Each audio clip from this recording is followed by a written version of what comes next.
হুজুর বাচ্চাকে নিয়ে আদর করছেন। ইমাম হোসেনকে বলছেন, হোসেন কে বড় বলো তো, তুমি বড় না আমি বড়? হোসেন বলছেন, নানাজি আমি আপনার থেকে বড়। আশ্চর্য কথা, তুমি আমার থেকে বড় কিভাবে? হোসেন বলছেন, নানাজি বলুন তো আপনার পিতার নাম কি? হুজুর বলছেন, আমার পিতার নাম আব্দুল্লাহ। হোসেন বলছেন, এই আব্দুল্লাহ এই পর্যন্তই শেষ, আপনি তো আমার পিতার মতো পিতা পান নাই, আমার আব্বার মতো আব্বা আপনার আছে। আমার আব্বাকে বলা হয় আসাদুল্লাহিল গালিব, সমস্ত কাফেরদের জন্য বিজয়ী বীর বাঘ আমার আব্বা। এবং আমার আব্বা সম্পর্কে আপনি বলেছেন, আনা মাদিনাতুল ইলম ওয়া আলিয়ুম বাবুহা, আমি হচ্ছে একটি জ্ঞানের রাজ্য আর আলী হচ্ছে সেই রাজ্যে প্রবেশের প্রধান তোরণ। আমার বাপের মতো বাপ আছে আপনার? হুজুর আশ্চর্য হয়ে গেলেন, বাচ্চা বলে কি? ভাবতে অবাক লাগে। হযরত আলী রাদিয়াল্লাহু তাআলা আনহু, ওমর রাদিয়াল্লাহু তাআলা আনহুর জামানায় তিনি রাতের বেলায় ঘুমায় আছেন, স্বপ্নে দেখছেন যেন তিনি নামাজ পড়ছেন রাসূল করিম সাল্লাল্লাহু আলাইহি সাল্লামের পেছনে, ফজরের নামাজ। নামাজ শেষ হওয়ার পর রাসূল করিম সাল্লাল্লাহু আলাইহি সাল্লাম পেছনের দিকে ফিরে বসেছেন, কথাবার্তা বলছেন। হযরত আলী মসজিদ থেকে বেরিয়েছেন, দরজার কাছে এসে দেখেন এক বুড়ি এক পাত্র খোরমা নিয়ে দাঁড়ানো। বুড়ি বলছেন, আলী আবার ভেতরে যাও, এই পাত্র ভরা খোরমাগুলি নিয়ে আল্লাহর রাসূলকে দাও আর বলো এটি আমার বাগানে, নতুন বাগানের খোরমা, তিনি খাবেন এবং সাহাবায়ে কিরামদের মধ্যে ভাগ করে দিবেন। হযরত আলী ভেতরে প্রবেশ করলেন, হুজুরকে খোরমার পাত্র দিয়ে ঘটনা বিবরণ করলেন। রাসূল করিম সাল্লাল্লাহু আলাইহি সাল্লাম পাত্র থেকে একটি খোরমা উঠায়া হযরত আলীর মুখের মধ্যে দিলেন। হযরত আলী স্বপ্নের ভিতরে খেজুরটি খাচ্ছেন। ইত্যাবসারে ফজরের আজান হলো, আজানের আওয়াজ শুনে হযরত আলীর ঘুম ভেঙে গেল। কিন্তু ঘুম ভেঙেছে ঠিক, রাসূল করিম সাল্লাল্লাহু আলাইহি সাল্লামের হাতের দেওয়া খোরমার স্বাদ তখনও আলীর মুখের মধ্যে রয়েছে। উযু করে মসজিদ নববীতে প্রবেশ করলেন। তিনি দেখতে পাচ্ছেন মসজিদ নববীতে ইমামতির জায়গায় কে দাঁড়ানো? হযরত ওমর রাদিয়াল্লাহু তাআলা। ইসলামের নিয়ম এটা। ইসলামী শাসন ব্যবস্থায় রাষ্ট্রপ্রধান যিনি হবেন তিনি সেই দেশের সব থেকে বড় মসজিদে ইমামতি করার, খুতবা দেওয়ার যোগ্যতা তার থাকতে হবে। হযরত ওমর রাদিয়াল্লাহু তাআলা আনহু ফজরের নামাজ পড়লেন। এখন কিন্তু আর স্বপ্ন না, এখন কি বাস্তব। ফজরের নামাজ শেষ করে হযরতে ফারুক রাদিয়াল্লাহু তাআলা আনহু পেছনের দিকে ফিরে বসেছেন। হযরত আলী উঠেছেন, মসজিদ থেকে বেরোবেন, দরজার কাছে এসে দেখেন এক বুড়ি এক পাত্র খোরমা নিয়ে দাঁড়ানো। বুড়ি বলছেন, আলী আবার ভেতরে যাও, এই পাত্র ভরা খোরমা নিয়ে আমিরুল মুমিনিনকে বলো এটি আমার নতুন বাগানের খোরমা, যেন তিনি খান আর রাসূলুল্লাহর সাহাবীদের মধ্যে যেন ডিস্ট্রিবিউট করে দেন। হযরত আলী দেখছেন কি আশ্চর্য কথা, যা স্বপ্নে দেখলাম তাই বাস্তব হচ্ছে। ভেতরে গিয়ে আমিরুল মুমিনিনকে খোরমার পাত্র দিলেন আর ঘটনা শোনালেন। হযরত আলীর মুখের মধ্যে দিয়ে দিলেন। হযরত আলী খোরমা চিবোচ্ছেন, খুব মজা লাগতেছে। হযরত আলী বলছেন, ওমর পাত্রে তো খোরমা অনেক আছে, সবাইকে যদি একটা দুইটা করে দাও তারপরেও থাকবে, খোরমা খুব মজার, তুমি দাও না আমাকে আর একটা বেশি। জিদনি তামরাতান উখরা, আমাকে আর একটা খোরমা দাও। হযরত ওমর বলছেন, ইয়া আলী লাউ আন্না রাসূলুল্লাহ সাল্লাল্লাহু আলাইহি ওয়াসাল্লাম যাদাক লাজিদনাক। হে আলী, রাসূল করিম সাল্লাল্লাহু আলাইহি ওয়াসাল্লাম স্বপ্নের ভেতরে তোমাকে যদি একটার বেশি খোরমা দিতেন, আমিও তোমাকে একাধিক খোরমা দিয়ে দিতাম। হযরত আলী রাদিয়াল্লাহু তাআলা আনহু বলছেন, ইয়া ওমর আহিয়া রুইয়া রাআইতাহা আম হিয়া গায়বুন আম ইত্তারাত আলাইক। এটা কি, এটা কি তুমি স্বপ্ন দেখেছো আমার মতো, না গায়েব থেকে তোমাকে জানানো হয়েছে? আমাকে রাসূলুল্লাহ স্বপ্নে একটা খোরমা দিলেন, তা তুমি টের পাইছো কেমনে, কিভাবে টের পেলে? এটা কি স্বপ্ন দেখেছো না গায়েব? হযরত ওমর বলছেন, ইয়া আলী ওয়াল্লাহি মা হিয়া রুইয়া ওয়ালা গায়ব ওয়ালাকিন্নাল মুমিনা ইযা আখলাসা কলবাহু ইয়ারা বিনূরিল্লাহ। মূল বক্তব্য হচ্ছে, হে আলী এটা স্বপ্নও নয়, এটা গায়ব থেকেও আমাকে জানানো হয়নি। মূল কথা হচ্ছে আল্লাহর কোন মুমিন বান্দা যখন আল্লাহর জন্য হয়ে যায়, ব্যক্তিতে, পরিবারে, সমাজে, রাষ্ট্রে, জীবনের সব ক্ষেত্রে যদি কোনো মুমিন বান্দা আল্লাহর গোলাম হয়ে যায়, তো আল্লাহর সাহায্যেই সে দেখতে পায়। হযরত ওমর কোথায় ছিলেন আর কোরআন তাকে কোথায় নিয়ে গেল? সুবহানাল্লাহ ওয়া বিহামদিহি। আমরা দেখতে পাচ্ছি কোরআন যাদের কাছে পৃথিবীতে তারাই সব থেকে বেশি মার খায়, ঠিক কিনা? বসনিয়ায় মার খায় কারা? চেচনিয়ায় কারা? দাগেস্তান বার্মায় কারা? ফিলিপিনে কারা? কাশ্মীরে কারা? প্যালেস্টাইনে কারা? সারা বিশ্ব জুড়ে আজ মুসলমানরাই মার খাচ্ছে। তার অর্থ কি এই দাঁড়াবে যে মুসলমানরাই হচ্ছে কোরআন তাদের কাছে আছে বলে এই কারণেই তারা মার খাচ্ছে? না। আল্লাহ রাব্বুল আলামিন কোরআনে কারীমের ভিতরে বলেছেন, তাহা মা আনজালনা আলাইকাল কুরআনা লিতাশকা। নবী হে, কোরআন আমি এই জন্য নাজিল করি নাই যে আপনি ভাগ্য বিপর্যস্ত হবেন, হতভাগ্য হয়ে যাবেন, এজন্য কোরআন আসে নাই। কোরআন এসেছে ভাগ্যকে সুপ্রসন্ন করে দেওয়ার জন্য। যাদের কাছে কোরআন থাকবে তারা শাসিত হবে না, যাদের কাছে কোরআন থাকবে তারা বিশ্বকে শাসন করবে। আজ কোরআন ঘরে থাকা সত্ত্বেও আমরা এই কোরআন থেকে ফায়দা নিতে পারলাম না। কোরআন এমন একখানা কিতাব যার কাছে আসতে বলে লোহাগুলি পাথর হয়ে, লোহাগুলি সোনা হয়ে যায়, পাথরগুলি হীরকখণ্ডে পরিণত হয়ে যায়। কবি বলছেন, উতর কর গারে হেরা সে সুয়ে কওম আয়া, উতর কর গারে হেরা সে সুয়ে কওম আয়া और के नुस्खे किमिया सतलाया। রাসূল করিম সাল্লাল্লাহু আলাইহি ওয়াসাল্লাম হেরা পাহাড় থেকে নেমে এলেন, হাতে আনলেন একখানা পরশ পাথর, সৌভাগ্য স্পর্শমণি কোরআন। এই কোরআনের সংস্পর্শে যেই এলো তার ভিতরে পরিবর্তন এসে গেল। কোরআন জিরোকে, কোরআনের সাথে যদি কোনো হিরো আসে আর যদি বেয়াদবি করে, হিরোকে কোরআন জিরো বানায় দেয়। আবার যদি কোনো জিরো আসে, জিরোকে কোরআন শরীফ হিরো বানায় দেয়। তার নমুনা আমরা দেখতে পাই হযরত ওমর রাদিয়াল্লাহু তাআলা আনহু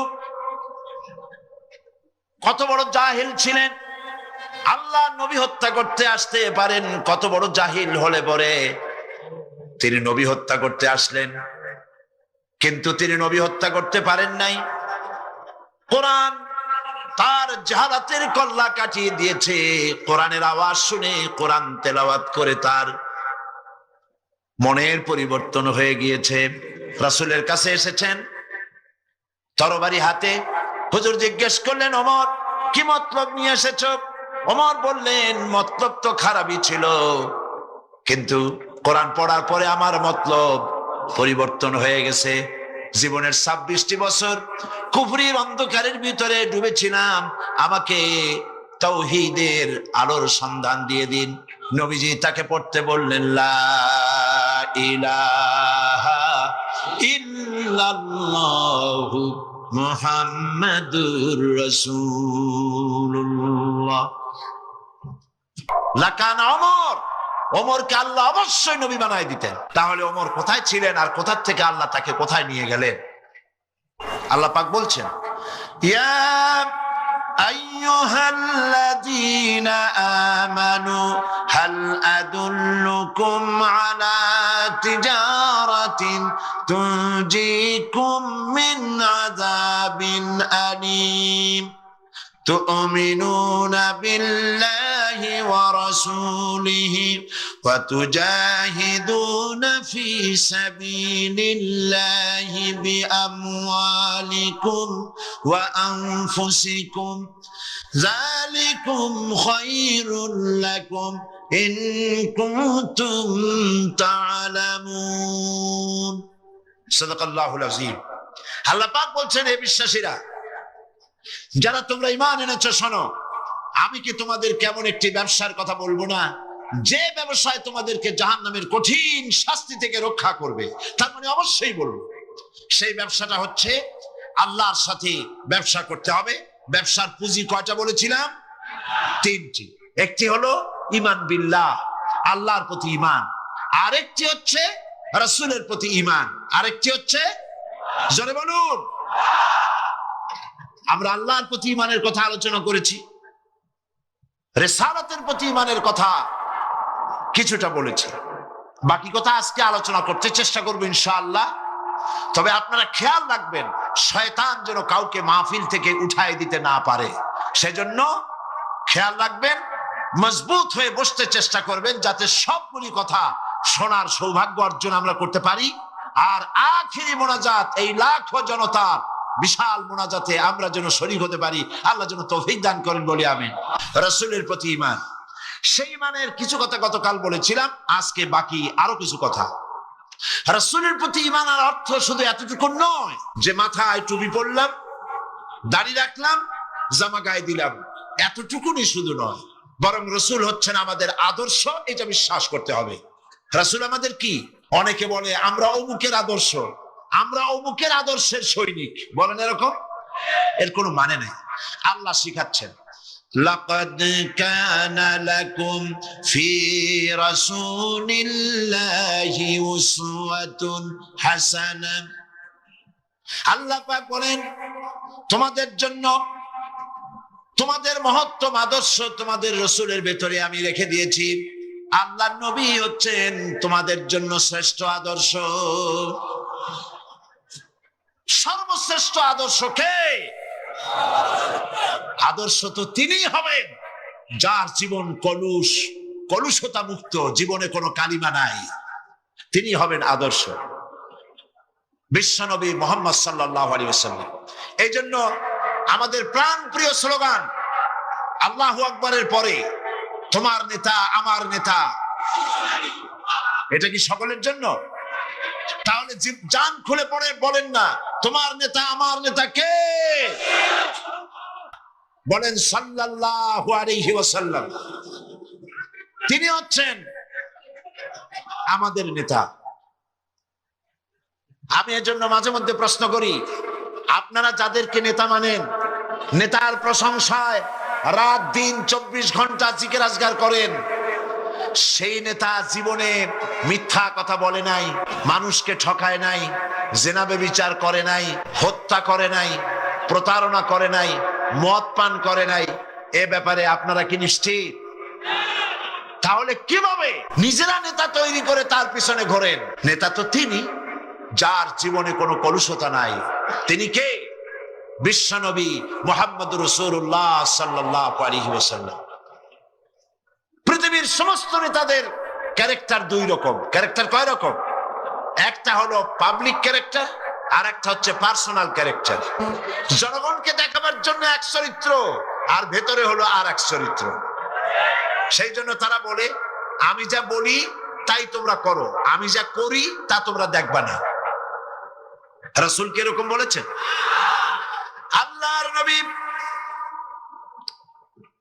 তার বক্তব্য হচ্ছে, আমার স্ত্রীরা ও আমার সাহাবায়ে কিরাম, দিনের আলোতে আর রাতের আধারে আমার মধ্যে যা কিছু তোমরা দেখতে পাও, যে আচরণ তোমরা দেখতে পাও, সবগুলি খুলে খুলে মানুষের সামনে বলে দাও।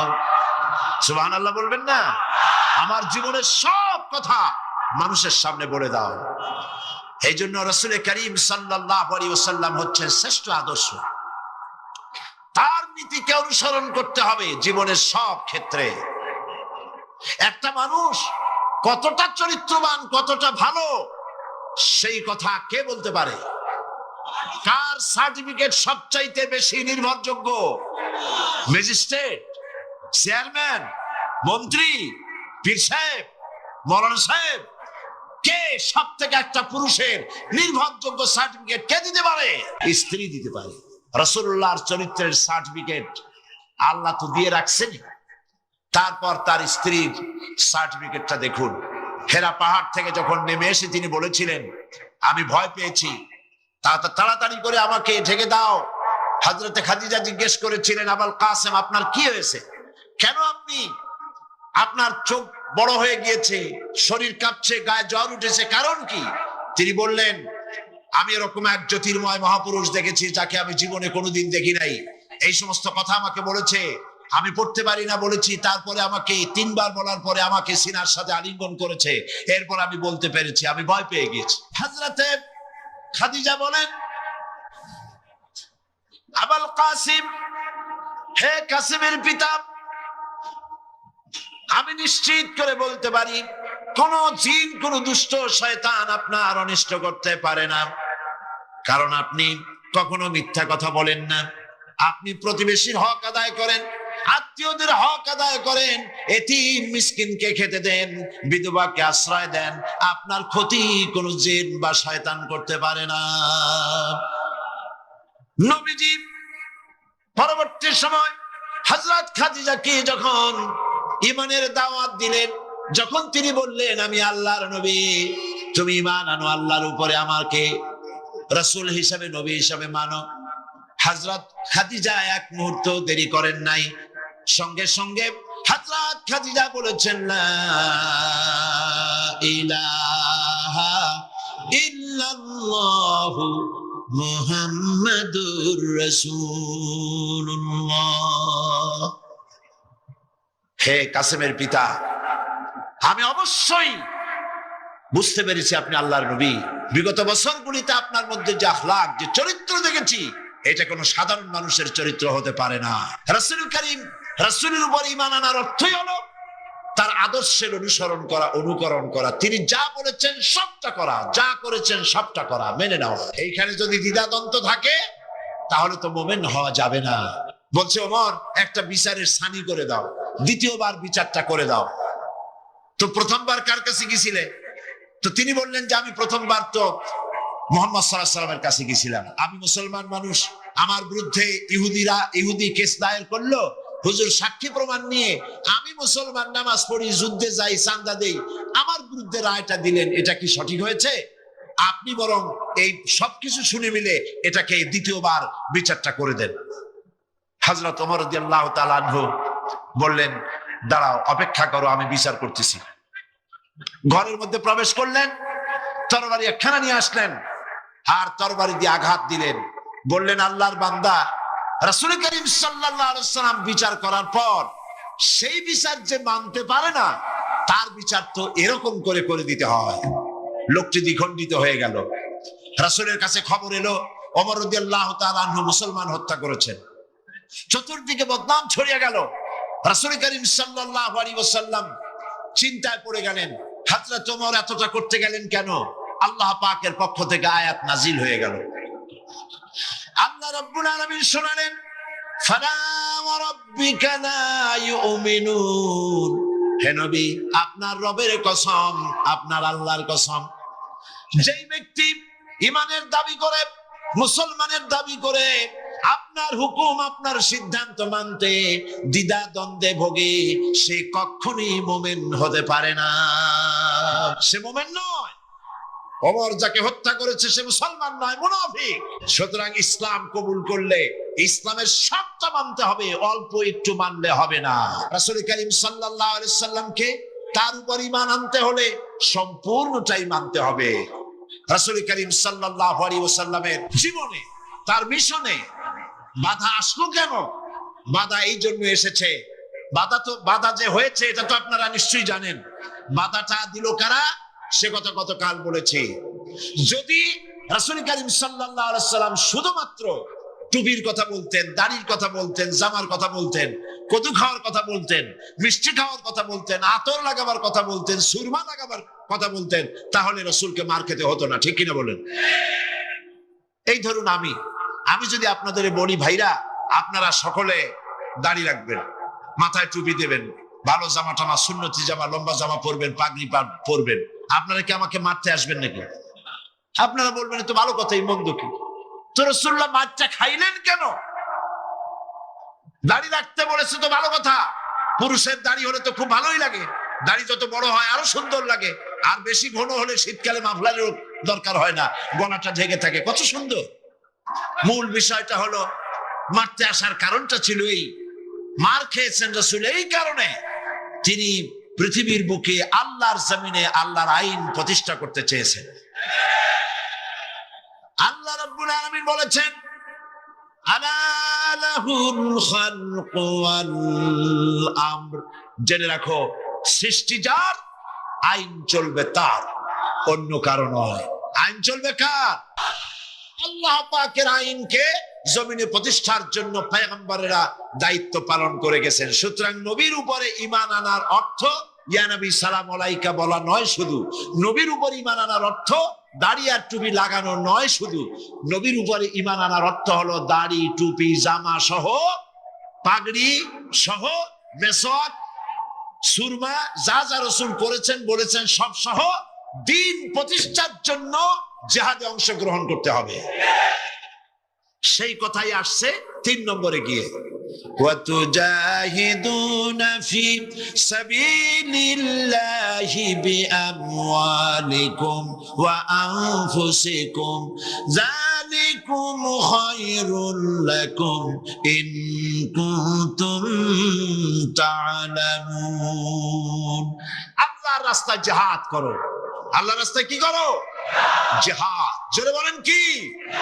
জিহাদ করো। কি দিয়ে? মাল আর জান দিয়ে।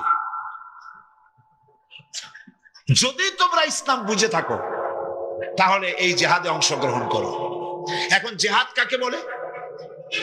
লোকেরা ধারণা করেছে জিহাদ মানে হলো যুদ্ধ। জিহাদ এই নামটা শোনার মাত্রই, যখনই কারো মুখে শোনে জিহাদ অথবা কাগজে পড়ে জিহাদ, তো পাঠকের মনে তখন একটা চিত্র ভেসে ওঠে, বিরাট দাড়িওয়ালা, টুপিওয়ালা, জামাওয়ালা, হাতে লম্বা তরবারি, সমানে দৌড়াইতেছে আর কাফের কুচায় কুচায় শেষ করে ফেলাই দিতেছে। এর নাম হলো জিহাদ। এই জন্য ফার্সিতে একটা কথা আছে, অলেকিন কালামদার কাফে দুশমনাস্ত, দুশমনের হাতে কলম ছিল, যেমন খুশি তেমন মুসলমানদের ইতিহাসকে তারা বিকৃত করেছে।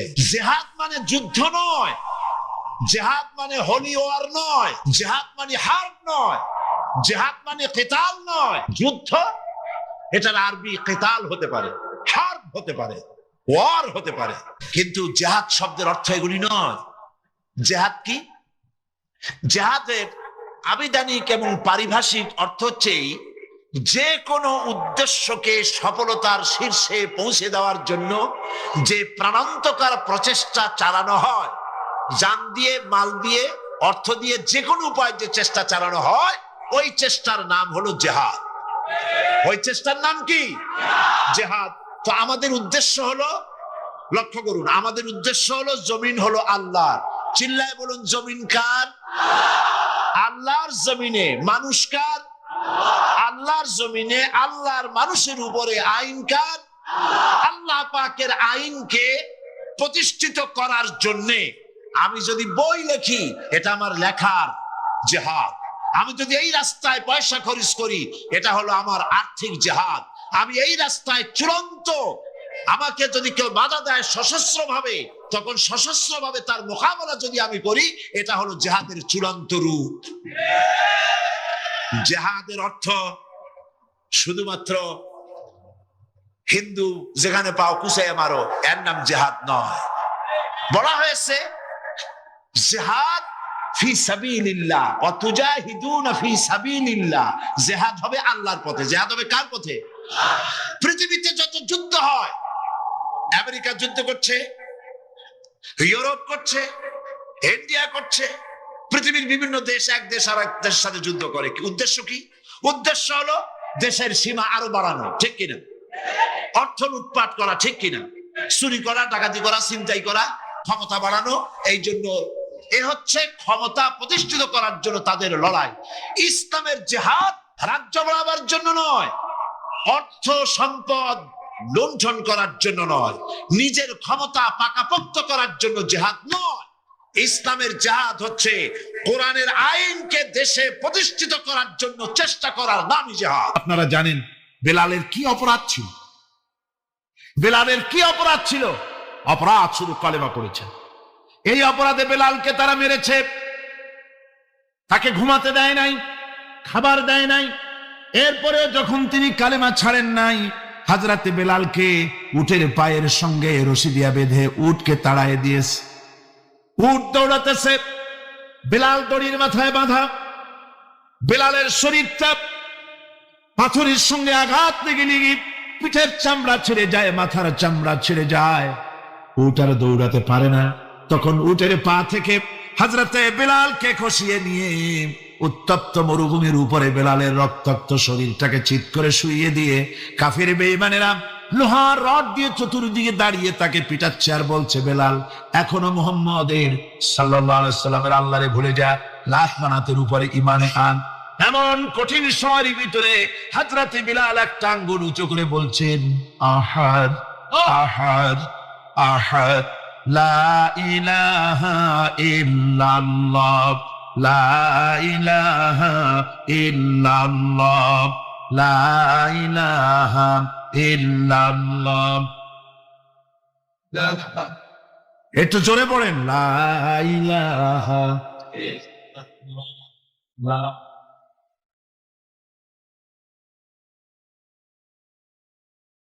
লা ইলাহা ইল্লাল্লাহু মুহাম্মাদুর রাসূলুল্লাহ।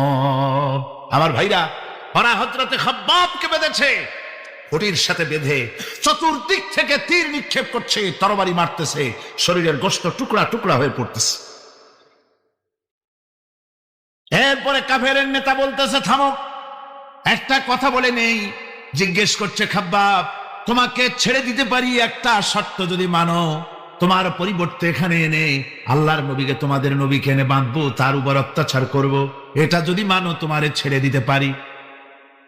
এতক্ষণ ধরে যিনি তীর তরবারির আঘাত নীরবে সহ্য করতেছিলেন, এখন মানুষের এই কথার আঘাত তিনি সহ্য করতে পারলেন না। হযরতে খাব্বাব ডাক দিয়া বলেন, ও কাফির বেঈমানেরা শোনো, তোমাদের হাত দিয়া আল্লাহর নবীকে এখানে এনে, তোমাদের হাত দিয়ে তীর তরবারি তো দূরের কথা, তোমাদের নাপাক হাত দিয়া আল্লাহ নবীর গায়ে যদি একটা ফুলও নিক্ষেপ করো, আমার শরীরের ভিতরে এক ফোঁটা রক্ত থাকতে আমি তা বরদাস্ত করবো না। চতুর্দিক থেকে মার আরম্ভ হয়ে গেল, গায়ের গোশত পড়ে যায়। হযরতে খাব্বাব মনে করলেন এখন তো আর জীবন বাঁচবে না, বুঝি মরে যাব। তিনি তখন বললেন, রব্বুল আলামিন, আমার তো সময় হয়ে এসেছে বোধহয়, আমার এখন জীবনের শেষ মুহূর্তে আমার মন চায় যদি দুইটা সেজদা তোমারে দিতে পারতাম, 2 রাকাত নামাজ যদি পড়তে পারতাম, জীবনটা আমার খুশি হয়ে যেত। কিন্তু আমি বান্ধা, কেমন করে আমি সেজদা দেব? সেজদা দেওয়ার কোনো উপায় আমার নাই। তবে কাবা শরীফের দিকে আমার মুখ ঘুরানো আছে, আমি আমার মাথাটা একটুখানি নিচু করে নিলাম। আমার এই মাথা নিচু করাকে আমার জীবনের শেষ সেজদা হিসেবে ধরে নিও। কাফির বেঈমানেরা হযরতে খাব্বাবের মাথা ধরি অন্যদিকে ঘুরিয়ে দিল। হযরতে খাব্বাব পড়লেন, ফাইনামা তুওয়াল্লু ফাসাম্মা ওয়াজহুল্লাহ। যেদিকেই মুখ ঘুরাও সেদিকেই আল্লাহ, আল্লাহ ছাড়া কোনো দিক নাই। আমার ভাইরা, এই জিহাদে এত বড় ফজিলত আল্লাহ রাব্বুল আলামিন দেখেছেন। দ্বীন প্রতিষ্ঠার জন্য যারা লড়ে, আল্লাহ পাক তাদের জন্য বিরাট নিয়ামত রেখেছেন। সুবহানাল্লাহ পড়ে, লা তামাসসুহান নার ওয়া আইনুন বাকাত মিন খাশিয়াতিল্লাহ ওয়া আইনুন বাতাত তাহরিসু ফি সাবিলিল্লাহ, রাওয়াহু তিরমিজি।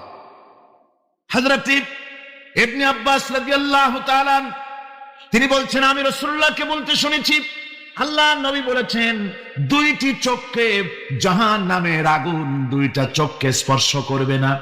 একটা চোখ হচ্ছে গভীর রাত্রে যারা আল্লাহর ভয় পেয়ে জাহান্নামের ভয়তে যারা কান্দে, জাহান্নামের আগুন ওই চক্ষুকে স্পর্শ করবে না। আর যারা দ্বীন প্রতিষ্ঠার জন্য, আল্লাহর দ্বীন কায়েমের জন্য ময়দানে যারা লড়াই করে, রাতের বেলায় পাহারা দেয়, ওই পাহারারত চোখের মধ্যে জাহান্নামের আগুন ওই চোখে স্পর্শ করবে না। আমার ভাইরা, হযরত উসমান রাদিয়াল্লাহু তাআলা আনহু বলছেন, মান রাবাতা লাইলাতান ফি সাবিলিল্লাহ কানাত কা আলফি লাইলাতিন সিয়ামুহা ওয়া কিয়ামুহা। 1000 রাত ধরে রোজা রাখলে হাজার রাত ধরে ইবাদত করলে আর হাজার দিন ধরে রোজা রাখলে যে সওয়াব হবে, একটা ঘন্টা একটা রাত যদি কেউ পাহারা দেয় আল্লাহর দ্বীনকে প্রতিষ্ঠার জন্য, আল্লাহর দ্বীনের কোন ইসলামী রাষ্ট্রের প্রহরায় যদি কেউ যদি থাকে, একটা রাতে পাহারা দিয়ে যে সওয়াব হবে। রাসূল পাক সাল্লাল্লাহু আলাইহি ওয়াসাল্লামের একটি হাদিস যা মিশকাত শরীফের মধ্যে বর্ণিত আছে। মিশকাত শরীফের সম্ভবত 336 পৃষ্ঠায় এই হাদিসটি বর্ণনা করা হয়েছে যে হযরত ইবনে আয়েজ রাদিয়াল্লাহু তাআলা আনহু হচ্ছেন এই হাদিসের রাবী। তিনি বলছেন, একবার হুজুর সাল্লাল্লাহু আলাইহি ওয়াসাল্লাম এক ব্যক্তির জানাজায় গিয়ে উপস্থিত হলেন। হযরত ওমর রাদিয়াল্লাহু তাআলা আনহু তখন হুজুরকে বললেন, হে রাসূল, আপনি এই লোকটার জানাজা পড়বেন? এই লোক তো ইসলামের এই ক্ষতি করেছে, সেই ক্ষতি করেছে, অমুক করেছে, এই লোকটার আপনি জানাজা পড়বেন? হুজুর তখন উপস্থিত লোকদের জিজ্ঞেস করলেন, হাজিরিন, তোমরা কি কেউ এই লোকটাকে কোন ইসলামের ভালো কাজ করতে দেখেছো? একজন লোক দাঁড়িয়ে গেলেন। তিনি বললেন, হে আল্লাহর নবী, আমি সাক্ষী, আমি দেখেছি। একটা মুজাহিদ বাহিনী জিহাদ করে ফিরতে ছিল, তো এক জায়গায় তারা ডেরা গাড়লো, শিবিরে স্থাপন করলো রাত কাটাবে বলে। আমি দেখেছি এই লোকটি সারা রাত সেই মুজাহিদদেরকে, সাহাবীদেরকে সারা রাত জেগে জেগে পাহারা দিয়েছে। আল্লাহর নবী জানাজার ইমামতি করলেন, আর এরপরে তাকে কবরের মধ্যে মাদফুন করে দিয়ে নবীজি তার কবরের পাশে দাঁড়িয়ে বললেন, ইন্না আসহাবাকা ইয়াজুন্নুনা আন্নাকা মিন আহলিন নার ওয়া আনা আশহাদু আন্নাকা মিন আহলিল জান্নাহ। নবীজি বলছেন, ও কবরবাসী, তোমার সাথীরা মনে করে তুমি জাহান্নামী, আর আমি নবী মুহাম্মদ সাল্লাল্লাহু আলাইহি ওয়াসাল্লাম সাক্ষী দিচ্ছি তুমি বেশক আল্লাহর বেহেশতি, তুমি অবশ্যই আল্লাহর জান্নাতে যাবে। এরপর হযরত ওমরের দিকে ফিরে রাসূলুল্লাহ বললেন, ওমর, মানুষের শুধু বাহ্য দৃশ্যটাই দেখো না, তার অন্তরের জজবাটাকেও কদর করো। সুবহানাল্লাহ ওয়া বিহামদিহি। এই জিহাদের ময়দানে যারা কাজ করে, জান দেয়, মাল দেয়, আল্লাহ পাক তাদের উপরে রহম করেন। এই জিহাদ হচ্ছে এক অগ্নি পরীক্ষা। এই জিহাদটা কি? অগ্নি পরীক্ষা। এমনি এমনি বেহেশতে যাওয়া যাবে না ভাই। আল্লাহ রাব্বুল আলামিন কোরআনে কারীমের মধ্যে বলেছেন, আহাসিবান নাসু আন ইউতরাকু আন ইয়াকুলু আমান্না ওয়া হুম লা ইফতানুন। লোকেরা কি ভেবেছে নাকি যে ঈমান এনেছি এই কথাটা বললেই আমি বেহেশত দিয়ে দিব, মুমিন বলে সার্টিফাই করব? না, যখনই তারা বলবে আমি মুমিন, আমি তখন তাকে অবশ্যই পরীক্ষা করব, এই পরীক্ষায় তাকে পাশ করতে হবে। কোরআনে কারীমে আল্লাহ রাব্বুল আলামিন অনেক জায়গায় এই কথাগুলি বলেছেন। এমনি এমনি ছেড়ে দেওয়া হবে না। আমি অতীতের লোকদেরকেও পরীক্ষা করেছি, তোমাদেরকেও পরীক্ষা করব। পরীক্ষা না দিয়ে কেউ তোমরা বেহেশতে যেতে পারবে না। এই জমিনে তোমাদের আগুনের পরীক্ষা দিতে হবে।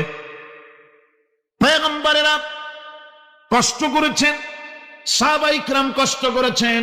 আল্লাহ রাব্বুল আলামিন তিনি বলছেন, আম হাসিবতুম আন তাদখুলুল জান্নাতা ওয়া লাম্মা ইয়াতিকুম মাসালুল লাযীনা খালাউ মিন ক্বাবলিকুম মাসাতহুমুল বাসাউ ওয়াদ-দাররাউ ওয়া যুলজিলু হাত্তা ইয়াকুলার রাসূলু ওয়াল্লাযীনা মা'হু মাতা নাসরুল্লাহ আলা ইন্না নাসরাল্লাহি করিব। আল্লাহ রাব্বুল আলামিন বলেন, তোমরা কি মনে করেছো যে তোমরা বেহেশতে প্রবেশ করবে, অথচ তোমাদের পূর্বে যারা এই পৃথিবীতে এসেছিল তাদেরকে আমি যেমন পরীক্ষা করেছি ওরকম পরীক্ষা এখনো তোমাদের উপরে আসে নাই, ওরকম বিপদও আসে নাই, মুসিবতও আসে নাই। এমন বিপদ এসেছিল নবীদের উপরে, সাহাবায়ে কিরামদের উপরে, যে বিপদে মানুষ জর্জরিত হয়ে গিয়ে নবী এবং তার সাথী সঙ্গীরা একথা তারা মুখ থেকে বেরিয়ে গেছে, মাতা নাসরুল্লাহ, আয় আল্লাহ তোমার মদদ কখন আসবে, তোমার মদদ কখন আসবে? মার খেতে খেতে তো শেষ হয়ে গেলাম। এইভাবে যখন মার আসে চতুর্দিক থেকে, আর মুমিনেরা ময়দানে পা জমায়ে টিকে থাকে দিন প্রতিষ্ঠার জন্য, আল্লাহ তখন খুশি হয়ে এক সময় ঘোষণা করে দিবেন, আলা ইন্না নাসরাল্লাহি করিব, আর দেরি নাই, আমার মদদ, আমার সাহায্য তোমাদের জন্য অবধারিত। সুবহানাল্লাহ। আমার ভাইরা, বিষয়টা সহজ নয়। শুধু দুইটা সেজদা দিয়া, শুধু তাহাজ্জুদের কিছু নামাজ পড়িয়া আল্লাহর জান্নাতে যাওয়া এত সহজ নয়, রাস্তা খুব কঠিন, রাস্তা খুব। ये शहादत गहे उल्फत में कदम रखना, ये शहादत गहे उल्फत में कदम रखना, लोग समझते हैं आसान है मुसलमान होना। এটা হলো শাহাদাতের উত্তপ্ত ময়দানে পা রাখা। লোকেরা মনে করে ইসলাম গ্রহণ করা, মুসলমান হওয়া বুঝি বড় সহজ ব্যাপার। এত সহজ না। আমরা হানফি মাসলাকের লোক, ইমাম আবু হানিফার মাসলাক অনুযায়ী চলি। আমরা মনে করি বেহেশতে এমনি যাব, কিন্তু আমাদের ইমাম সাহেব কি করছেন ওই ইতিহাস আমাদের জানা নেই। খাজা বাবার মহব্বতে অস্থির। রজব মাস আসলে পরে বড় বড় ডেক্সি চড়ায়, সেই ডেক্সির উপরে লাল শালু বিছায়, তারপরে টাকা পয়সা রোজগার বহুত করে। আসলে তো খাজা না, আসলে হচ্ছে ইয়া খাজা কুস্তু আজা, পেট তো ভরে যা। পেট ভরার জন্য পয়সা করে ইনকাম করা। খাজার লা ইলাহা ইল্লাল্লাহ, এই চিশতিয়া তরিকার জিকির গ্রহণ করা হয়েছে, কিন্তু চিশতিয়া তরিকা যে আরেকটা আছে, তারাগার পর্বতে পৃথিবীরাজের সঙ্গে লড়াই করা, সেইটার কাছে নেই আমরা, সেটা। আর আমার মায়ের সামনে আমাকে পেটানো হয়, যেন মা আমাকে বলে যে এদের সাথে একমত হয়ে যা, সেই জন্য পেটানো হয়। তা আমার মা আমার মায়ের দেখে আর মায়ের চোখ থেকে পানি পড়তে থাকে, তখন আমার মনে বড় কষ্ট লাগে। তবে আলহামদুলিল্লাহ মা আমার এমন, আমার মার দেখেন আর হজম করেন, আর আমাকে বলেন খবরদার এক চুলো সিদ্ধান্ত থেকে নড়বা না।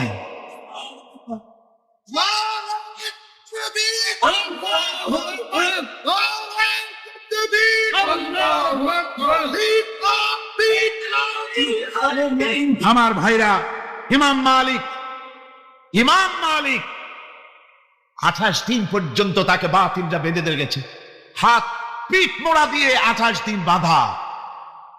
এই হাত বাহু থেকে ডিসকানেক্ট হয়ে গিয়েছে, এই বাহুর জোড়া থেকে ডিসকানেক্ট হয়ে গিয়েছিল হাত, 28 দিন পর্যন্ত বাঁধা ছিল। ইমাম আহমদ বিন হাম্বল, ইসলাম বিরোধীরা তাকে পিটাইছে, প্রত্যেকটা চাবুকের সাথে গায়ের গোশত উঠে এসেছে। এই জন্য কবি বলতেছি, पैरवी बू हनीफा की सनद जिंदान है, हम्बली होता है पीठ पर दुर्रे खाने की बात। হানাফি হতে চাও, জেল জরিমানার জন্য প্রস্তুতি নাও। শুধু সবরি কলা খাইয়া বেহেশতে যাওয়া যাবে না, এত সহজ না। আঙ্গুর বেদানা সবরি কলা আর দুধের স্বরের উপর ইসলাম আসে নাই, ইসলাম এসেছে ময়দানের উপরে। জান দিয়ে রক্ত দিয়ে ইসলাম প্রতিষ্ঠা হয়ে গোটা দুনিয়ার নির্যাতিত নিপীড়িত জনতার মুখে হাসি ফুটিয়েছে ইসলাম।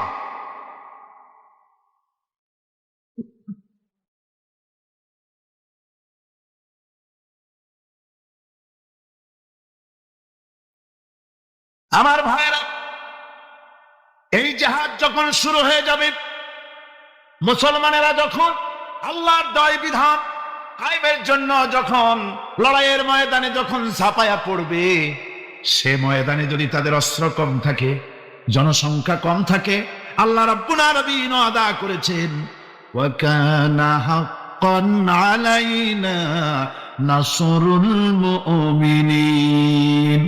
আল্লাহ রাব্বুল আলামিন বলেন, মুমিনরা যখন বিপদে পড়ে যায়, তখন মুমিনদের সাহায্য করা আমি আল্লাহর জন্য ওয়াজিব হয়ে যায়। আমি আল্লাহর জন্য ওয়াজিব। আমার মুমিন ময়দানে মার খাবে আমার দিনের জন্য, আর আমি তাকায় তাকে দেখবো না, তা হবে না। প্রাথমিক পর্যায়ে দেখবো যে তোমরা আসলেই দিন প্রতিষ্ঠার জন্য লড়ো কিনা। তোমাদের বিবি বাল বাচ্চা তোমাদের সামনে শেষ হবে, ঘর বাড়ি চলে যাবে, চাকরি যাবে, সব যাবে, তারপরেও আমার দিন প্রতিষ্ঠার জন্য ময়দানে টিকে থাকো কিনা। যদি তা থাকো, তাহলে আমার মদত অবশ্যম্ভব। আর কাফিরদের বিরুদ্ধে বিজয়ের জন্য রব্বুল আলামিন বলেছেন, ওয়া কাফাল্লাহুল মুমিনিনাল কিতালা ওয়া কানাল্লাহু কাবিয়্যান আজিজা। কাফিরদের বিরুদ্ধে লড়াইয়ের ময়দানে মুসলমানদেরকে সাহায্য করার জন্য আল্লাহই যথেষ্ট। কে যথেষ্ট? আল্লাহ যথেষ্ট। রব্বুল আলামিন বলেছেন, ওয়ালা তাহিনু ওয়ালা তাহজানু ওয়া আনতুমুল আলাউনা ইন কুনতুম মুমিনিন। কোনো ভয় নাই, কোনো চিন্তা নাই, যদি তোমরা মুমিন হও আমি আল্লাহ রাব্বুল আলামিন তোমাদেরকে বিজয়ী করব। এ ওয়াদা কার? আল্লাহর ওয়াদা কখনো মিথ্যা হয়? আল্লাহ কি মিথ্যা কথা বলেন? নাউযুবিল্লাহ। ওয়ামান আসদাকু মিনাল্লাহি কিলা, আমি আল্লাহর চাইতে সত্যবাদী আর কে হতে পারে? আল্লাহ পাক বলছেন আমি সাহায্য করব তোমাদেরকে, যদি প্রয়োজন হয় তাহলে আমি ফেরেশতা দিয়ে সাহায্য করব। সুবহানাল্লাহ। আল্লাহ রাব্বুল আলামিন সূরা আল-আনফালের ভিতরে ঘোষণা করেছেন দুনিয়ার মানুষকে তিনি শুনায় দিচ্ছেন নবীজির সঙ্গে সাহায্যের ব্যাপারে যে কথাবার্তাগুলি হয়েছিল। ইয তাস্তাগীসুনা রাব্বাকুম ফাস্তাজাবা লাকুম আন্নী মুমিদ্দুকুম বিআলফিন মিনাল মালাইকাতি মুরদিফিন। স্মরণ করো সেই সময়ের কথা যখন তোমরা আমার কাছে কাকুতি মিনতি করে সাহায্য কামনা করতেছিলে যে আমাদেরকে 1000 ফেরেশতা দিয়ে সাহায্য করা হোক। আল্লাহ রাব্বুল আলামিন বলেন তোমরা যখন সাহায্য প্রার্থনা করেছিলে আমি সাহায্য তোমাদের দিয়েছি। স্মরণ করো সেই সময়ের কথা যখন তোমাদের নবী তোমাদেরকে বলেছিল ইয তাকুনু লিল মুমিনিনা আলাইয়াকফিয়াকুম আইয়ুমিদ্দাকুম রাব্বুকুম বিসালাসাতিন আলাফিন মিনাল মালাইকাতি মুনজিলিন। আল্লাহ রাব্বুল আলামিন বলেন আমি এইভাবে করে যখন তোমাদের নবী তোমাদেরকে বলেছিল যে তোমাদের জন্য এটা কি যথেষ্ট নয় যে আল্লাহ পাক তোমাদের জন্য 3000 দিয়ে ফেরেশতা নাজিল করবেন, হ্যাঁ আমি তখন 3000 ফেরেশতা নয় বরং 5000 ফেরেশতা দিয়ে তোমাদেরকে সাহায্য করার ওয়াদা করেছি। 3000 নয় 5000 চিহ্নযুক্ত ফেরেশতা নাজিল করে দিয়ে তোমাদের সাহায্য করব বলে আমি ওয়াদা করেছি। আজও সেই মদদ আল্লাহর পক্ষ থেকে আমাদের জন্য ওই মদদ আজও আসতে পারে। কবি বলছেন সে যায় বদরে পয়দা কুন ফিরিস্তে তেরি নুসরত কো উতর সকতে গর্দু সে কতর আন্দর কতর আবি। বদরের মুসলমানদের মতো যদি ঈমান তোমাদের আসে তাহলে আজও আকাশ থেকে কাতারে কাতারে ফেরেশতা আমি আল্লাহ অবতীর্ণ করে দিতে পারি। সুবহানাল্লাহ ওয়া বিহামদিহি।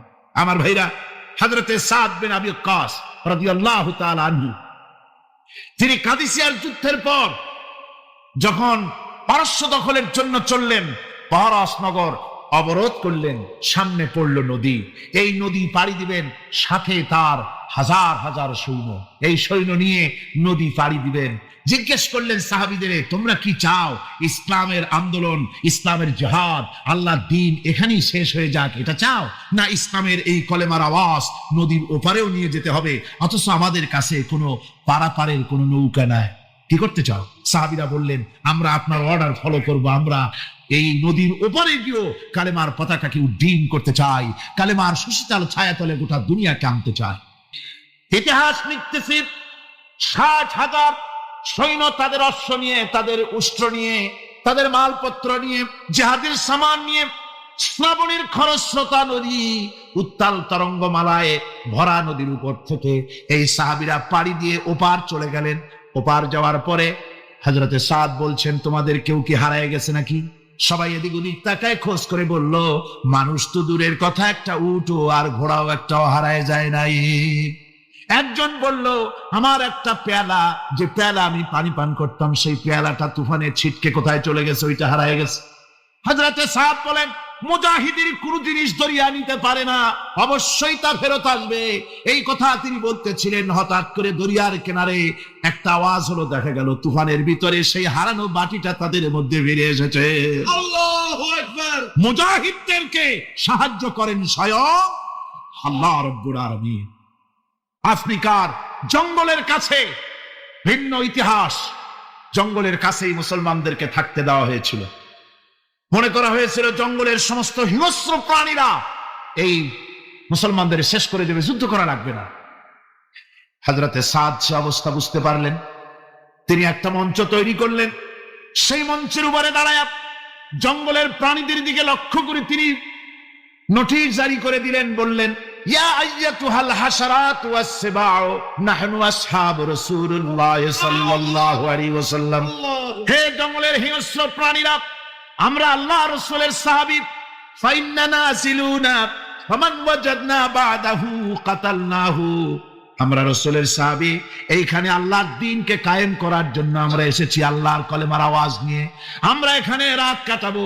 সুতরাং এই জঙ্গলের ভিতরে হিংস্র প্রাণী যত আছো সব আমাদের এই জায়গা ছেড়ে অন্যত্র চলে যাও। আফ্রিকার জঙ্গলি মানুষেরা চিন্তা করলো, মানুষের কথা কি জঙ্গলি প্রাণীতে শোনে নাকি, পাগলে কয় কি? তারা তাকায় তাকায় দেখলো হযরতে সাদের এই ঘোষণার পরে বাঘের কাতারে বাঘ, সিংহের কাতারে সিংহ, সাপের কাতারে সাপ, যার যার ডিম আর বাচ্চাগুলি মুখে কামড়াইয়া সাহাবীদের এলাকা ছেড়ে দিয়ে তারা অন্যত্র চলে গেল। আমার মুসলমান ভাইরা, এই ছিল মুসলমানদের ইতিহাস। দ্বীন প্রতিষ্ঠা করার কাজে মুসলমান এগোলে আল্লাহই মদত করেন। কে মদত করেন?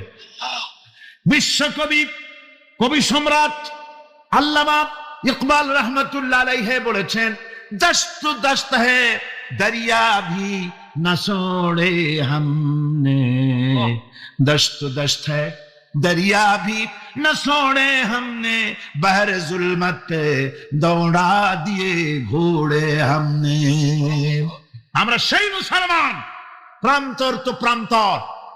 আমরা দরিয়ার খরচ্ছতা উত্তাল তরঙ্গের উপর থেকে ঘোড়া দাবড়িয়ে আফ্রিকার ভূখণ্ডে কালেমার পতাকা আমরা উড্ডীন করেছি। লা ইলাহা ইল্লাল্লাহু মুহাম্মাদুর রাসূলুল্লাহ।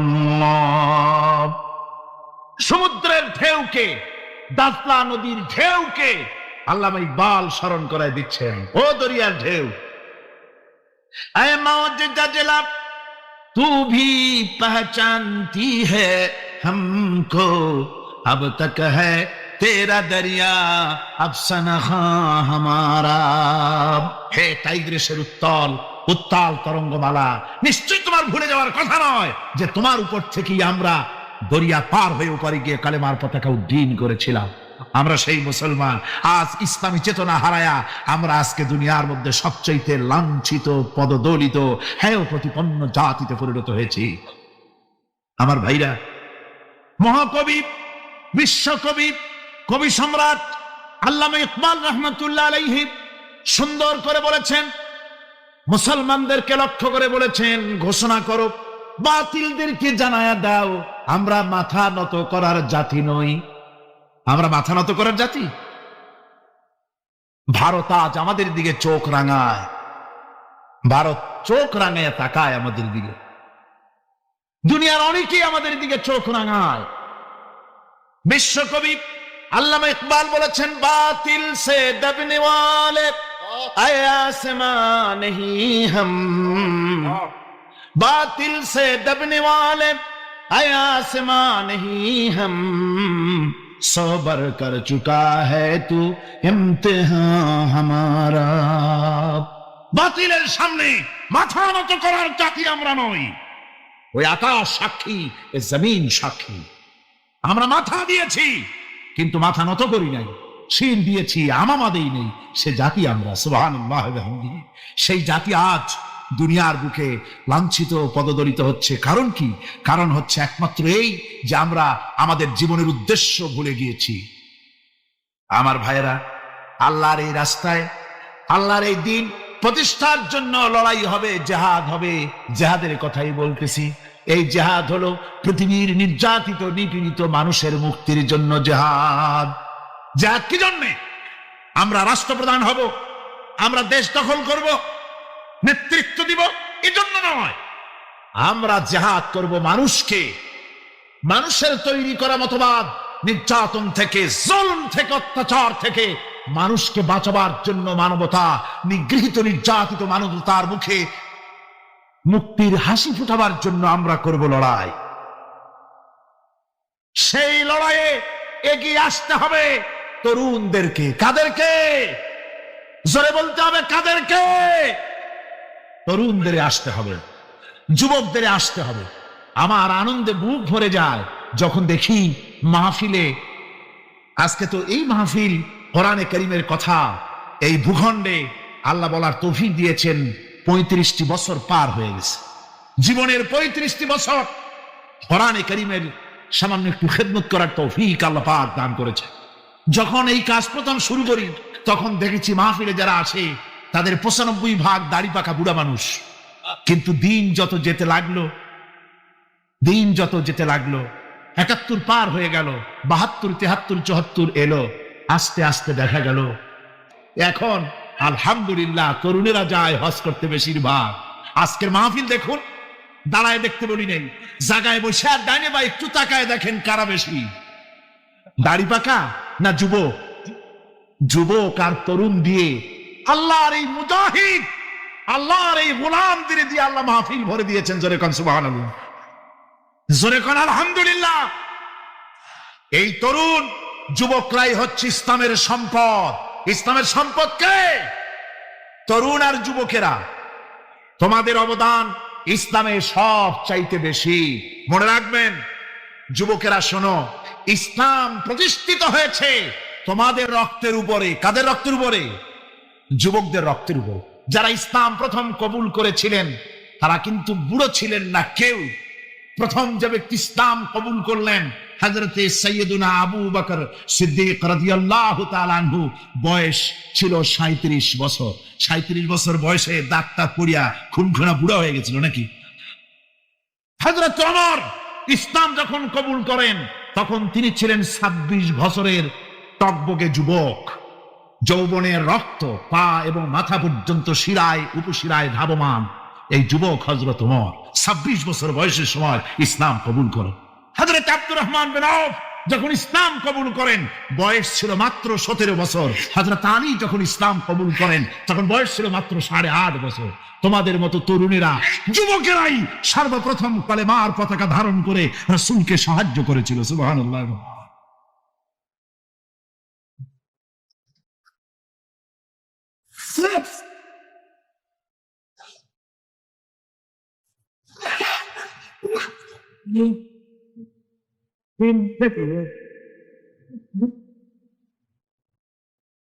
আমার মুসলমান ভাইয়েরা থামুন। আমার ভাইয়েরা, যুবকদের অবদানই চিরকাল ইসলামে বেশি ছিল। তাই বলে যারা বৃদ্ধ মানুষ তাদের কিন্তু কোনো মন খারাপ করার কোনো কারণ নাই, ঠিক কিনা? যেহেতু আমরা যারা বয়সের প্রান্তে এসে গেছি আমরাও ওই যৌবন কালটা পেরিয়ে এসেছি, ঠিক কিনা? আরেকটি কথা, কিয়ামতের দিন কোন বুড়ো মানুষ বেহেশতে যাবে না, সব যুবকরা যাবে। বেহেশতে যাবে কারা? বুড়োরা বোধহয় ভয় পেয়ে গেছেন। রাসূল পাক সাল্লাল্লাহু আলাইহি ওয়াসাল্লাম বলেছেন, আমার কথা না, হুজুর বলেছেন কোন বুড়ো মানুষ বেহেশতে যাবে না, কোন কালো মানুষ বেহেশতে যাবে না। এখন রাসূল যদি বলেন তার কথাই তো আইন। হুজুর বলেন কালো মানুষ বেহেশতে যাবে না, একটা কালো মানুষ কান দিয়ে তো পড়েই গেছে। হুজুর বলেন কেঁদো না, তুমি যখন বেহেশতে যাবে চাঁদের মতো সুন্দর চেহারা নিয়ে বেহেশতে যাবে। বুড়ার কান্না দেখে হুজুর বলছেন কেঁদো না, তুমি যখন বেহেশতে যাবে আল্লাহ তোমার যুবক বানায় পাঠায় দিবে। যেহেতু বেহেশত হচ্ছে যুবকদের জন্য, সুবহানাল্লাহ। অত নাজ নিয়ামত, অত আনন্দ, বুড়া মানুষে তো খাইয়ে খুঁয়ে বেহেশত নষ্ট করে ভালো হবে। এই জন্য যৌবন দরকার, স্বাস্থ্য দরকার বেহেশত উপভোগ করার জন্য। সেই জন্য বেহেশতে যাবে কারা? তরুণেরা যাবে। কারা যাবে? তরুণ তরুণী দিয়ে আল্লাহ পাক বেহেশত ভরে ফেলবেন। সুবহানাল্লাহ। আমার তরুণেরা, যুবকেরা শোনো, রাসূলুল্লাহ তোমাদের কত সম্মান দিয়েছেন। কে সম্মান দিয়েছেন? রাসূলুল্লাহ। রাসূলুল্লাহ এক জায়গায় বক্তৃতা করতেছিলেন, বক্তৃতা করছে, এমন সময় দেখা গেল একজন তরুণ সাহাবী, নাম তার জারীর রাদিয়াল্লাহু তাআলা আনহু। চাঁদের মতো চেহারা তার ছিল, খুব সুন্দর চেহারা ছিল তার। হযরত জারীর বসতে না পেরে জায়গা পায় না, দাঁড়ায় আছে। রাসূল নিজের গায়ের চাদরটা খুলে জারীরের দিকে নিক্ষেপ করলেন, বললেন জারীর দাঁড়িয়ে আছো, আমার চাদর উপরে বসো। সুবহানাল্লাহ। হযরত জারীর রাসূলুল্লাহর চাদর নিয়ে চুমা খাইতে লাগলেন আর বললেন আকরামাকাল্লাহ কামা আকরামতানি ইয়া রাসূলুল্লাহ। হে রাসূল, আল্লাহ আপনার সম্মান আরো অনেক বাড়িয়ে দিক, যেমন আপনি আমাকে মর্যাদা দিলেন হে রাসূল, আপনার চাদরে পৃথিবীর কোনো মানুষ বসতে পারে? আমার তরুণ ভাইয়েরা, আমার যুবক ভাইয়েরা, তোমাদেরকে রাসূল মহব্বত করতেন, ভালোবাসতেন সবচাইতে বেশি। তোমরা আজ বাতিলের শিকার। কার শিকার? বাতিলের শিকার। তোমাদেরকে কি দেওয়া হয়? যে সব রাজনৈতিক দলের যুবক যারা তোমরা এখানে আছো, জিজ্ঞেস করি তোমাদের নেতারা তোমাদেরকে কি দেয়? দেয় অস্ত্র, দেয় টাকা, দেয় নারী ভোগ করার জন্য পয়সা, তোমাদের চরিত্র ধ্বংস করার জন্য সব রকমের হাতিয়ার তুলে দেয়। তোমাদের হাতে শোভা পায় কলম, হাতে শোভা পায় খাতা, হাতে শোভা পায় বই। বই খাতা কলমের পরিবর্তে তোমাদের নেতারা তোমাদের হাতে তুলে দেয় স্টেন গান, তুলে দেয় হেরোইন, তুলে দেয় টাকা। এরা তোমাদের নেতা নয়, এরা তোমাদের জীবনের দুশ্মন। জয় বাংলা কি? ওই নেতারা যখন রাজনৈতিক প্রোগ্রাম করতে আসে, তখন কি একবারের জন্য তোমাদেরকে বলে, ও ছেলেরা তোমরা কি নামাজ ঠিক মতো পড়ো কিনা? বলে এই যে রোজা আসতেছে, খবরদার বাবারা তোমরা রোজা রেখো, এরকম কথা বলে নাকি? তোমার উস্তাদদের সম্মান করো, এ কথা বলে নাকি? বরং টাকা দেয়, পয়সা দেয়। যে শিক্ষক তোমার মতের উল্টা করবে, ঠ্যাঙ্গাইয়া জনমের মতো টাইট করে দিবা। ঠিক কিনা? তোমার নেতারা কি কোনোদিন বলে নাকি, ও আমার সংগঠনের ছেলেরা মা বাপের খেদমত করবে, মা বাপের সম্মান করবে, খবরদার মা বাপের সঙ্গে বেয়াদবি করবে না, সন্ত্রাস করবে না, অস্ত্রবাজি করবে না, মানুষকে কষ্ট দিবে না, এমন কোনো কথা বলে না? আমার যুবকেরা শোনো, ওরা টাকা দিয়ে, অস্ত্র দিয়ে, পয়সা দিয়ে, মদ দিয়ে ওরা নিজেদের ক্ষমতা টিকায় রাখার জন্য তোমাদেরকে লাঠির মতো ব্যবহার করে। সুতরাং আজকের তরুণদেরকে বুঝতে হবে, তরুণেরা ভালো করে বোঝো, তোমরা রাসূলের সৈনিক।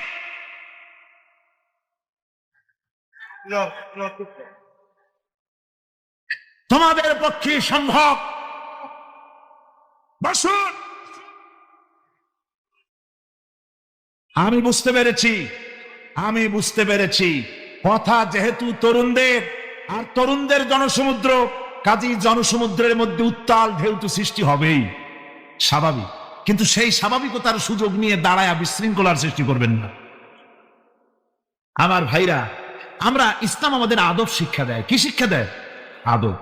শুধুমাত্র কোন লোক পেশাব পায়খানার কথা বললে তাকে রাস্তা ছেড়ে দেবেন, যেতে বলবে, তা না হলে তো আপনাদেরই অসুবিধা হবে। কথা বুঝতে পেরেছেন? বাকি কেউ উঠবেন না, দাঁড়াবেন না। এত বড় বেহেশতি মাহফিল জীবনে আরেকবার পাবো কোন নিশ্চয়তা আছে? আপনি আমাকে বলেন, আল্লাহর আকাশের নিচে জমিনের উপরে এর থেকে শ্রেষ্ঠ কোন মাহফিল আছে নাকি? কারণ এ মাহফিল কোরআনের মাহফিল। কিসের মাহফিল? এর থেকে শ্রেষ্ঠ মাহফিল আল্লাহর আকাশের নিচে জমিনের উপরে হতে পারে না। সুতরাং বেয়াদবি কেউ করবেন না। তরুণেরা, যুবকেরা, তোমাদের এগিয়ে আসতে হবে। নির্যাতিত মানবতার পাশে তোমাদেরকে দাঁড়াতে হবে। আজ শ্রমিকরা তাদের ন্যায্য পাওনা পাচ্ছে না, কৃষক তাদের উৎপাদনের মূল্য পাচ্ছে না, নারী তার সতীত্বের গ্যারান্টি পাচ্ছে না। মানুষেরা আজ নির্যাতিত, নিপীড়িত। সারা পৃথিবীতে Bosnia, Algeria, Somalia, Palestine, Kashmir, Burma, Philippines, Bharat, পৃথিবীর সর্বত্র নির্যাতিত মুসলমানদেরকে বাঁচাবার জন্য আমার খালিদ বিন ওলীদের উত্তরসূরিরা, সালাউদ্দিন আইয়ুবী, জামালউদ্দিন আফগানি, হযরত আলী উত্তরসূরি, আজকের মাহফিলের যুবক আর তরুণরা, তোমরা কি রক্ত দিতে পারবে? আল্লাহ রাব্বুল আলামিন বলেন, আমার রাস্তায় যারা নিহত হয়েছে, আমার রাস্তায় যারা জীবন দিল, ওরা মরে গেছে এই কথা তোমরা বলো না। ওরা জিন্দা। ওরা কি? আমার রাস্তায়, আমার দিন প্রতিষ্ঠার জন্য, মানবতার মুখে হাসি ফুটাবার জন্য, নির্যাতিত মানবতার গোলামীর জিনজির থেকে তাদেরকে বাঁচাবার জন্য সংগ্রাম করতে গিয়ে যারা জীবন দিল, ওরা মরে নাই, ওরা জিন্দা। ওরা কি? জিন্দা। আল্লাহ বলেন, আল্লাহ পাক বলেন, ওরা জিন্দা তোমরা জানো না, আমার কাছ থেকে তারা রিজেক্ট প্রাপ্ত হয়। যারা শহীদ হয়, শাহাদাতের কথা শুনে যাদের ভয় লাগে, অস্ত্রের খোঁচা খায়া, গুলি খায়া, বায়োনেট খায়া, ড্যাগারের গুতা খায়া মরা, জানি কত যন্ত্রণা। নবীজি বলতেছেন, আন আবি হুরায়রা রাদিয়াল্লাহু তাআলা আনহু আন্না রাসূলুল্লাহ সাল্লাল্লাহু আলাইহি ওয়াসাল্লাম মা ইয়াজিদু শাহীদু মিন মাসিল কাতল কামা ইয়াজিদু আহাদুকুম মিন মাসিল কারছা। তিরমিজি, নাসাই। আল্লাহ নবী বলেছেন, হযরত আবু হুরায়রা হাদিসটি বর্ণনা করেছেন, নবীজি বলেছেন শাহাদাতের মওত হলো তোমাদের কেউ যদি আরেকজনকে একটা চিমটি কাটে, ওই চিমটি কাটায় যতটুকু যন্ত্রণা, শাহাদাতের মওতের এর চাইতে বেশি কিছু যন্ত্রণা নয়। শাহাদাতের মওতটা হচ্ছে একটা সেতু। এটা কি সেতু? এটা ব্রিজ। এপারে দুনিয়া, ওপারে আল্লাহ। সুবহানাল্লাহ ওয়া বিহামদি। মরার সাথে সাথে দিদার ইলাহি নসিব হয়ে যাবে। সুবহানাল্লাহ ওয়া বিহামদি। সাহাবায়ে কেরাম, আপনি চিন্তা করেন, তাদের মা বাবা বিবি বাল বাচ্চা সন্তান সবকিছুকে ফেলে রেখে আল্লাহর দ্বীনের জন্য রক্ত দিতে পেরেছেন। কি কারণে? জীবনকে তাদের কাছে তুচ্ছ মনে হয়েছে। এই জীবন জীবন নয়, ওই জীবনই তো সবচাইতে সেরা জীবন, যে জীবনে আমার মাওলা আমার উপরে খুশি হয়ে যাবে। সুবহানাল্লাহ, আমার মাবুদ আমার উপরে খুশি হয়ে যাবে। ওইটা হচ্ছে সবচাইতে নিয়ামতের মওত। এই জন্য রাসূল সাল্লাল্লাহু আলাইহি ওয়াসাল্লাম বলেছেন, কেউ যদি শাহাদাতের তামান্না করে দিল থেকে, সে যদি তার বিছানায়ও মরে, আল্লাহ পাক ওটাকে শাহাদাত হিসেবে ধরে নেবেন।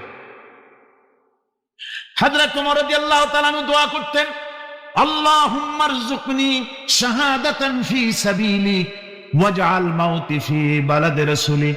আয় আল্লাহ, তুমি দয়া করে মেহেরবানি করে আমাকে শাহাদাতের পেয়ালা পান করাও। শাহাদাতের মওত সবচেয়ে নিয়ামতের মওত। নিয়ামতের দিন এই শহীদ তার আত্মীয় স্বজনের ব্যাপারে 70 জন লোকের ব্যাপারে আল্লাহর কাছে সুপারিশ করার মতো পাওয়ার লাভ করবে।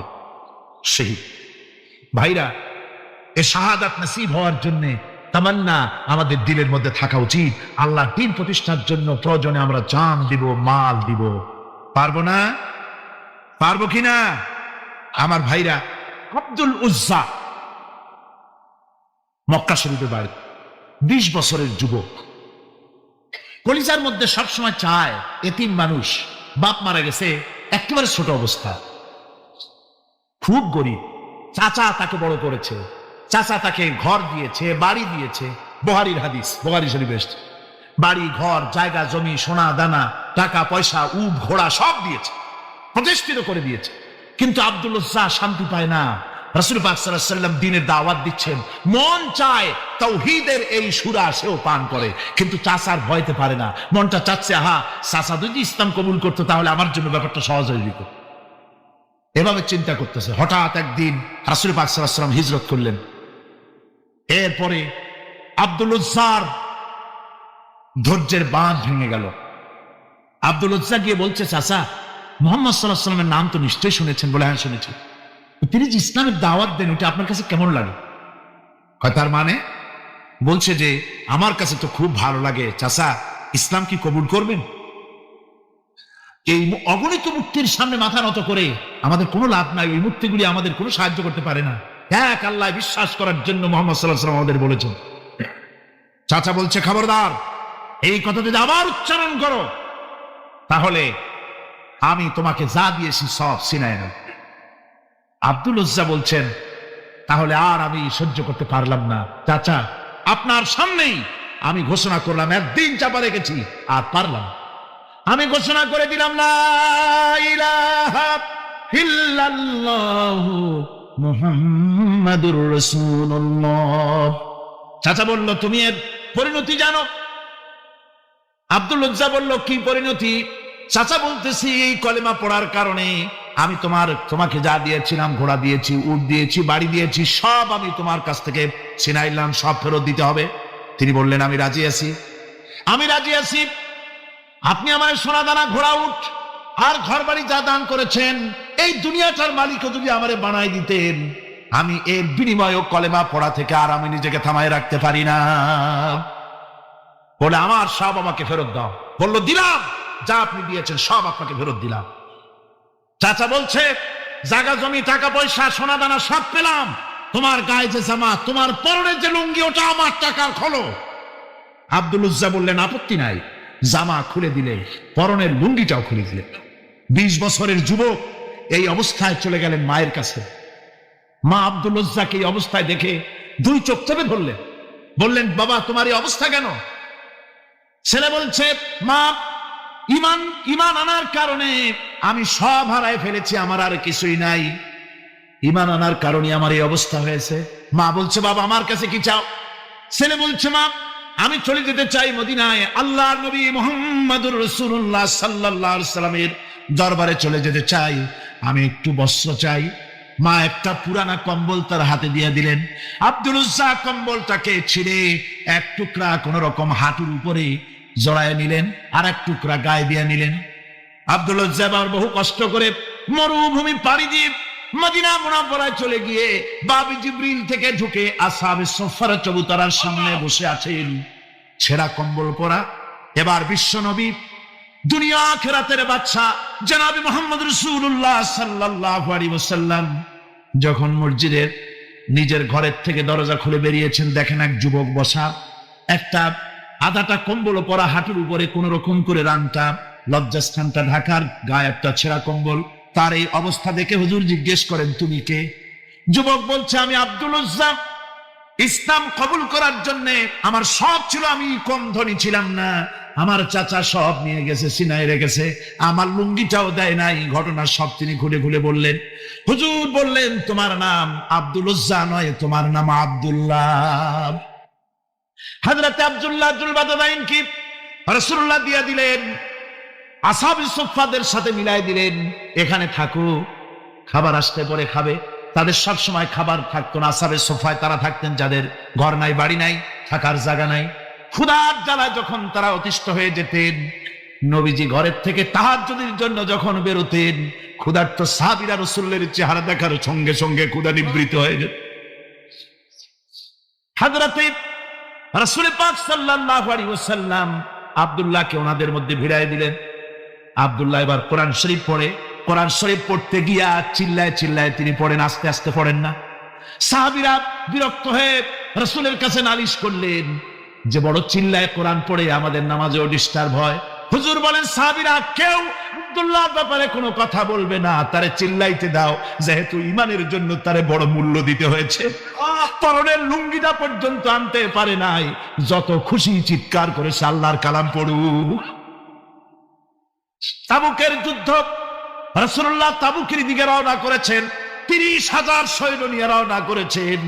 ওই জিহাদে মানুষেরা প্রাণ ভরে রাসূলুল্লাহকে সাহায্য করেছেন। মেয়ে লোকেরা নাকের ফুল, কানের দুল, গলার হাল খুলে খুলে রাসূলের কদম মোবারকে দিয়ে দিয়েছে। ধনীরা টাকা পয়সা সব দিয়েছে।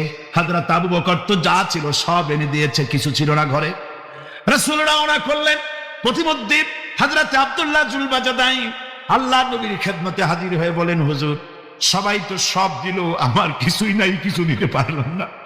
হুজুর আপনি আমার জন্য দোয়া করেন, আমি যেন এই তাবুকের ময়দানে কাফেরদের বিরুদ্ধে লড়াই করে যেন শহীদ হয়ে যেতে পারি।